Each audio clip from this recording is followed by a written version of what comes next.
Creo que dedicamos todo el mes de junio a hablar del Padre. Espero que les haya servido, espero que tengan muchas inquietudes, espero que se hagan muchas preguntas sobre papá y mamá. Son tan necesarios el uno como el otro. A veces hemos creído que solamente la madre es necesaria y las mujeres muchas veces estamos haciendo gala de esa sensación de que papá, vas para afuera, no te necesitamos, ya pusiste la semillita y lo demás sobra. No, papá y mamá necesitamos que ambos estén en casa. Y hay una explicación que quiero darles sobre cómo un niño que no tiene padre, que no tiene una figura ordenadora en su casa, termina siendo un seductor. Porque si el niño se ha acostumbrado a que lo que él diga es lo que se hace, porque hay un papá y una mamá, sobre todo un papá doblegado, y el niño se ha acostumbrado a que en casa se hace lo que él dice, el niño aprende a ser seductor. Voy a explicar hoy en el programa, un poquito qué pasa con la cultura cuando el padre es un igualado o un arrodillado. Muchas veces puede estar sucediendo esta imagen de padre doblegado o arrodillado. ¿Qué sucede? El niño aprende a seducir. ¿Qué es un seductor? Aquel que convence. Entonces, un seductor, si se los pudiera explicar, es una persona que tiene más o menos como una caja de herramientas emocionales y él quiere abrir una puerta. Y estoy haciendo una explicación con un ejemplo para que podamos entender qué es la seducción. Entonces el niño entiende que él quiere salirse con la suya, así como quien quiere abrir una puerta. El que quiere abrir una puerta ensaya primero con la llave. No resultó la llave. Bueno, luego viene y entonces ensaya con un destornillador. No resultó. Pero la propuesta es, yo abro esa puerta.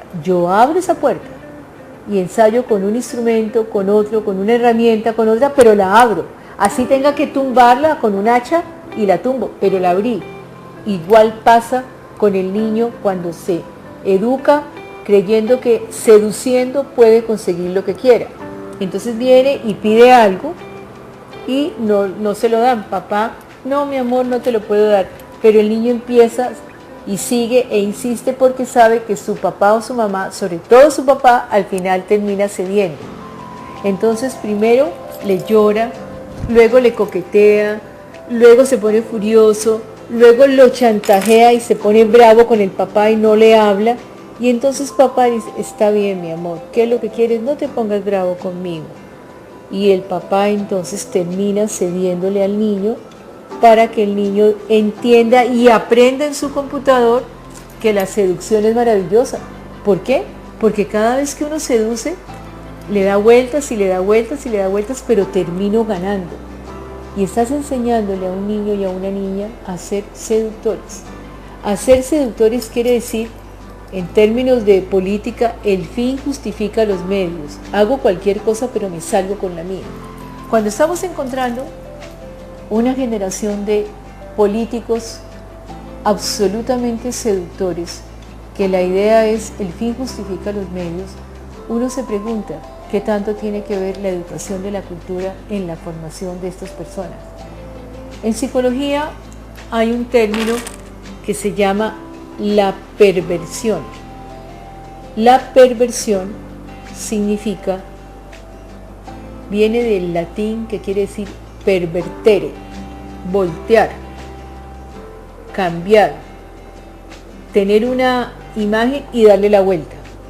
Cuando un niño aprende a ser seductor, porque en la casa no hay las suficientes normas, porque en la casa se termina haciendo lo que él quiere, porque en la casa no hay un padre, él aprende que en la vida cualquier camino es válido para conseguir el objetivo.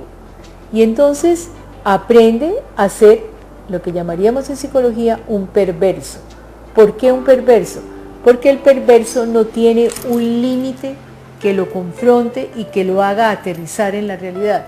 Él siempre está volteando, él siempre está acomodando, él siempre está interpretando el mundo de una manera y hace que el mundo se acomode a lo que él quiere. Cuando un niño tiene padre y un padre con autoridad, El padre le organiza el psiquismo al niño, se lo organiza diciéndole al hijo que en la vida hay que tener límites, que no importa que él quiera muchas cosas, pero en la vida no podemos conseguir todo lo que queremos. Hay muchísimas personas que quisieran y repiten una frase espantosa: yo quiero que mis hijos vivan diferente de mí, yo no quiero que mis hijos pasen por lo que yo viví, yo les voy a dar a mis hijos lo que yo no recibí. Pero esas son frases totalmente malévolas en la educación. ¿Por qué? Porque el límite y el orden jamás han hecho daño. ¿Ustedes quieren que les pruebe cuál es el primer límite que tiene un ser humano que vive en el mundo? El primer límite de un ser humano es la imposición del lenguaje. El lenguaje es una imposición. Nosotros no podemos construir palabras y significados de las cosas a mi manera. Si tú quieres entrar en la cultura, tú entras a través del lenguaje y tú aprendes que esto se llama mesa, y a eso no le puedes poner la palabra teléfono, porque si no nadie te entendería. La cultura es una imposición, el lenguaje es la primera norma de todos. O sea que nosotros no podemos vivir como quisiéramos. Y para evitar estos hijos seductores, esta gente adulta totalmente perversa, haciendo y dándole vueltas a las cosas, convirtiendo lo malo en bueno y haciendo interpretaciones para que tú me creas las cosas, esto todo tiene que ver con una ausencia de figura paterna, con una ausencia de un orden y de un límite. Entonces, ¿quién lo creyera? Como les decía en uno de los programas anteriores, estas nuevas generaciones de niños y niñas, o de hombres y de mujeres, porque van a crecer, su gran diferencia va a ser quiénes tuvieron padre en su educación y quiénes no tuvieron padre en su educación. Porque la diferencia es notoria. Anteriormente nos sorprendía de que de pronto esos papás fueran autoritarios y duros o ausentes. Ahora los necesitamos presentes haciendo un nuevo rol. Hay algo bien importante. Muchas veces este papá que está aprendiendo a ser papá, que se está cuestionando, que tiene una actitud importante, hay muchos libros, un poquito al margen, hay muchos libros que les ayudan. Hay libros que se llaman Padres Destronados, El Factor Papá. Hay libros, ojalá que los pudieran encontrar y los pudieran buscar en internet, en Amazon. Encuentran muchos libros sobre cómo ser papá. Es muy importante que uno aprenda, que uno reciba una información nueva que le pueda ayudar para saber cómo se es papá. Pues muy bien, papá, cuando te equivoques, que te vas a equivocar como padre, mamá, cuando te equivoques, trata, fíjense, muy importante esto, de no pedirle perdón a tus hijos. No por un acto de orgullo, de soberbia, pero cuando de alguna manera yo vivo pidiéndole excusas a mis hijos por muchas cosas, ¿qué sucede? Yo empodero al hijo. Le doy un poder al hijo como quien dice, yo soy el que sé, papá, te volviste a equivocar. Como tú siempre te equivocas, hay elementos que una persona los puede vivir, los puede sentir, pero yo no sé cómo me los interpretan en el otro lado. Entonces yo tengo que tener cuidado de que si yo voy a pedir unas excusas, este hijo mío, ¿cómo lo va a interpretar? Hay maneras de pedir excusas, por decirlo de alguna manera, no tan directo y donde el niño no se empodere. Les voy a dar un ejemplo. Yo puedo haberme separado de mi compañero y yo puedo estar muy tranquila porque ya superé el problema, porque ya estoy libre del afecto hacia él. Y yo puedo llegar a donde mi ex compañero porque le tengo un gran aprecio y puedo darle un abrazo, porque para mí no significa nada. Ojo, ¿cómo recibe mi ex compañero el abrazo? Porque él puede estar interesado en continuar. Mi abrazo es totalmente desprevenido, hola, ¿cómo estás? Y él desde allá dice, ay, me abrazó, ¿será que va a volver? ¿Será que tiene interés en mí? Fíjense cómo al interpretar yo hago algo, pero la otra persona interpreta de otra forma. Pues igual sucede aquí. El papá puede decirle al hijo, hijo, me equivoqué, y pedirle muchas excusas, y el niño no entender esas excusas del papá como un reconocimiento de un error, sino como un empoderamiento. ah, mi papá se equivoca siempre, yo soy superior a él. Yo puedo decirle a mi hijo, hay cosas que no voy a volver a repetir, creo que estoy aprendiendo y juntos vamos a seguir adelante. Pero muchas veces decirle la palabra, perdóname mi amor, me equivoqué, son palabras que empoderan a un hijo. Estoy diciendo que no sea desde el orgullo o desde la rabia, pero hay cosas hay poderes que no se le pueden dar a un niño, sobre todo en formación, porque este niño puede crecerse de tal manera y creer que entonces como mi papá se equivoca, entonces yo puedo hacer lo que crea. Muchas veces en casa, el repetir constantemente, excúsame, perdóname, voy a decir una palabra muy fuerte, pero se las quiero decir, prostituye la palabra perdón. Hay muchísimos niños y dicen, ay mamita, perdóname, ay papito, pide perdón, y el perdón se prostituye de tal manera que vivimos pidiendo perdón por todo, pero no aprendemos. O sea que la palabra perdón, repetida y repetida en familia, termina siendo mancillada y no está produciendo el efecto que se quiere. Papá tiene que entender que hay cosas que no puede decir frente a sus hijos.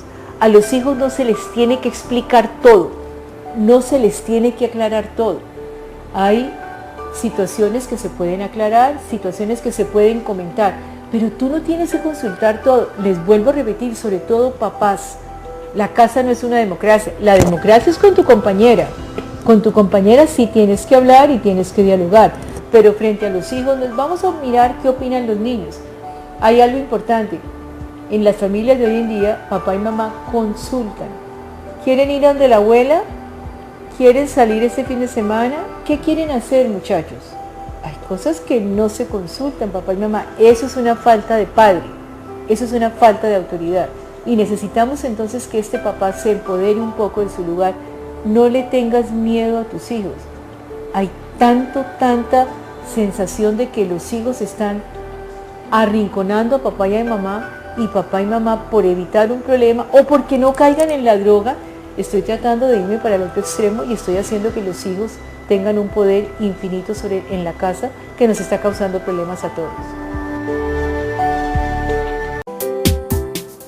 Una cultura sin padre es una cultura perversa.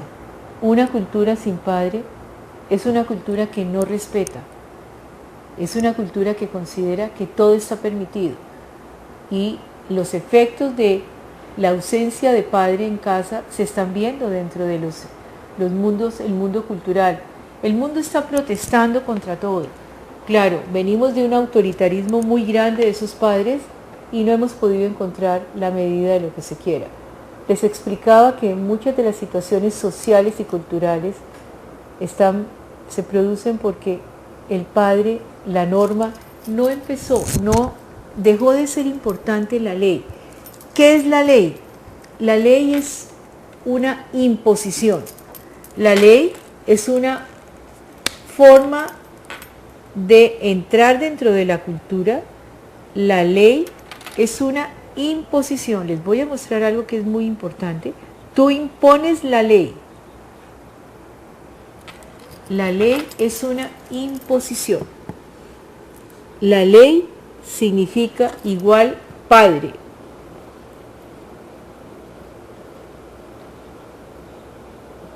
La ley es simbólicamente un padre. La madre tiene otros significados. La madre significa la complacencia, el placer, lo agradable. La ley es el padre. Por eso es tan importante. Es una imposición. Pero ojo, la ley, padre, imposición, tiene un resultado extraordinario. Y es que la ley, de esa manera, genera orden, es ordenadora. Sin leyes no podríamos vivir. Hay personas y tienen todo el derecho que protestan frente a la ley, que consideran que la ley es injusta. La ley es impuesta, es arbitraria, pero organiza, ordena. Y es tan importante entender que sin leyes no podríamos vivir. Cuando hemos ido aboliendo la importancia del padre, es como si hubiéramos ido aboliendo la importancia de la ley.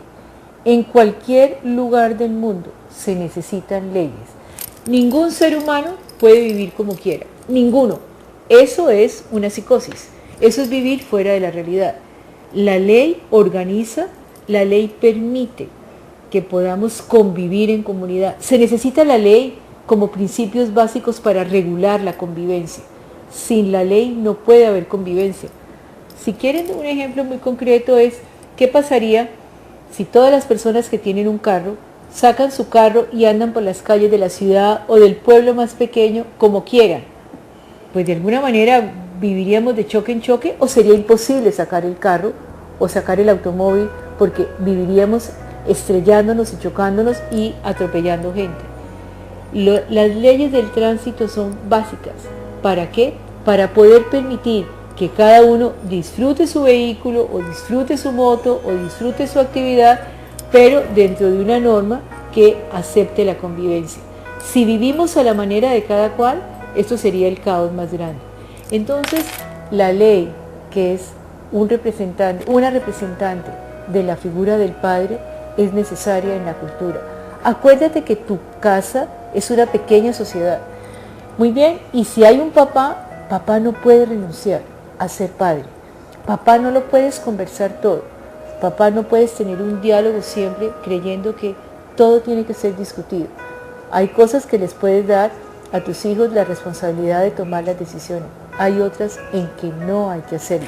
Entendiendo que va cambiando la época y no es lo mismo manejar a un niño de 8 años que manejar a un adolescente o que manejar a un universitario de 20 años. Tengo que entender los procesos. Muy posiblemente con el universitario de 20 puedo tener una actitud diferente, pero es muy valioso entonces ir entendiendo que el padre y la norma y la ley se necesitan. No quisiera que nuestro mundo huérfano de padre fuera camino al caos. Necesitamos a los papás. Hay muchos padres que cuando se separan de la madre, también se separan de los hijos y hacen como un abandono completo de toda esa estructura familiar. Porque es como si pensaran, me interesan los hijos siempre y cuando que yo pueda llegar a la madre. Pero si ya la madre no me interesa, ya en el mismo combo, en el mismo paquete meto a los hijos. Separado de la madre, me separo de los hijos. Papá, hombre, acuérdate que eres tan necesario como la mujer, tan necesario como la madre. Papá y mamá son necesarios en la educación. No tienen que vivir juntos. Nadie está abogando porque el papá y la mamá se aguanten, porque ya no nos queremos, porque las cosas se deterioraron y entonces tenemos que seguir viviendo juntos para los hijos. No tienen que vivir juntos, pero no puedes renunciar a ser padre y no puedes renunciar a ser madre. Uno no es ex padre, uno no es ex madre. Ex papá y ex mamá nunca somos.